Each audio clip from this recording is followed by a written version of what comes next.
বাড়িটা কেউ দেখি আমার আম্মুকে তোমার কি আছে দেখি, তোমার ওইটা আছে, আমার আব্বু যেটা আছে।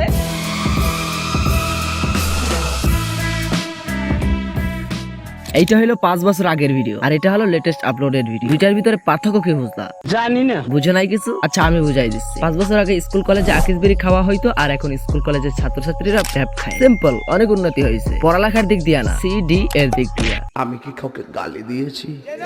শুভা, আশা করি গল্পটা সম্পর্কে মোটামুটি সবারই ধারণা। এই গল্পটা নিয়ে পরীক্ষায় প্রশ্ন আসে, শুভার গরু দুটির নাম কি? মনে হয় গরু দুটির ভিতরে অসীম জ্ঞান লুকায় আছে।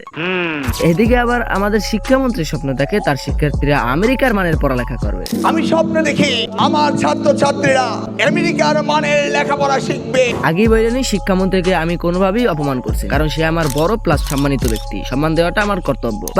বাট স্যার, আমেরিকার মানে পড়ালেখা আমি আগেও চাইনি, এখনো চাই। শুধু কারিকুলাম বদলাই এমন কিছু অ্যাড করুন যাতে পোলাপান কিছু শিখতে পারে। মার্ক জুগারবার্গ কোন ইউনিভার্সিটিতে বসে ফেসবুক আবিষ্কার করেছিল সেটা জানতে চাই না। আমরা জানতে চাই তিনি পিএইচপি, মাইসিকিউএল, ওয়েব সার্ভার কিভাবে ডেভেলপ এবং ঘাটাঘাটি করে সেটা বানিয়েছিলেন।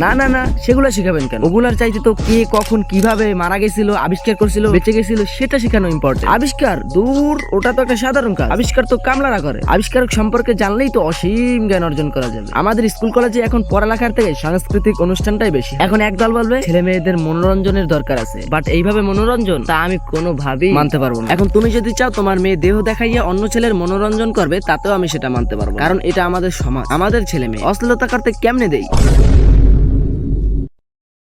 কে রে তুই মা? যে মা বাবা কষ্ট কইরা তোরে এতদূর নিয়ে আসলো, তাদের কথা না ভাইবে একটা মার্কা রেজাল্ট দেখে নিজের জীবনটাই শেষ করে দিলি। বাহ চৌধুরী ভাবি বাহ। আমি এতক্ষণ কত কিছু বললাম, কত কিছুর উদাহরণ দিলাম। আশা করি এর ভিতর থেকে আমি যেটা বুঝাইতে চাইছি অন্ততপক্ষে আপনারা সেটা বুঝতে পারছেন। বাই বাই, টেক কেয়ার, আসসালামু আলাইকুম।